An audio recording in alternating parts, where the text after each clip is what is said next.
যে জায়গায় মা বাবাকে সম্মান করা হয় না, মা বাবাকে শ্রদ্ধা করা হয় না, তারা চাইছে আমরা যে অবস্থায় আছি সেই অবস্থায় সারা পৃথিবীর মা বাবাকে পরেশানি করবো। একদিকে শয়তান সংবিধান, আর একদিকে মহান আল্লাহ সুবহানাহু ওয়া তাআলার সংবিধান। এই মহান আল্লাহ সুবহানাহু ওয়া তাআলার সংবিধান একদিকে লড়াই করে, আর এই শয়তানের সংবিধান একদিকে লড়াই করে।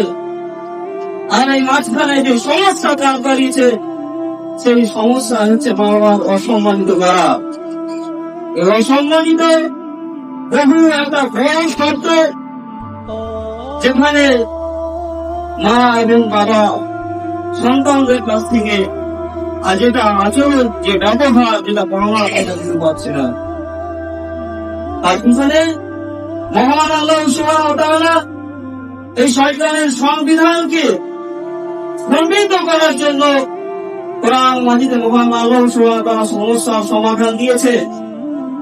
আমাদেরকে জানতে হবে যে সমস্যার সমাধানটা কি। সমস্যাগুলো কি? আজকে মা বাবার সম্মান এবং শ্রদ্ধা কেন পাচ্ছে না, তার পিছনে অনেক কারণ হতে পারে।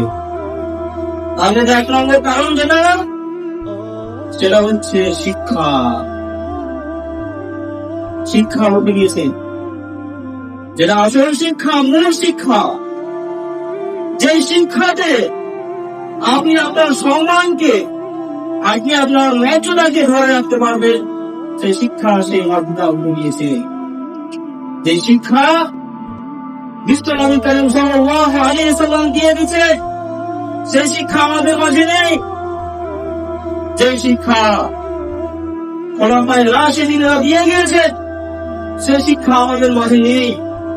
যে শিক্ষা তাবেঈনরা দিয়ে গেছে, সাহাবায়ে কেরামরা দিয়ে গেছে, সেই শিক্ষা আমাদের মাঝে নেই। যদি সেই শিক্ষা থাকতো, তাহলে সম্মান থাকতো, মর্যাদা থাকতো। কি শিক্ষা? সমাজ কোন জায়গায় গিয়েছে, শিক্ষা কোন জায়গায় গিয়েছে? আপনার সন্তানকে আপনি এমন একটা জায়গায় দিচ্ছেন, যে জায়গায় শিখানো হয়, যেখানে তুমি যদি সৎ পোশাক না পরে আসো, সৎ ড্রেস যদি না পরে আসো, তাহলে তোমার এখানে অ্যাডমিশনের রাস্তা নেই। এমন এক জায়গায় শিক্ষা দিতে দিচ্ছেন সন্তানকে, যে প্রতিষ্ঠানে ছাত্র শিক্ষক সবাই সমান।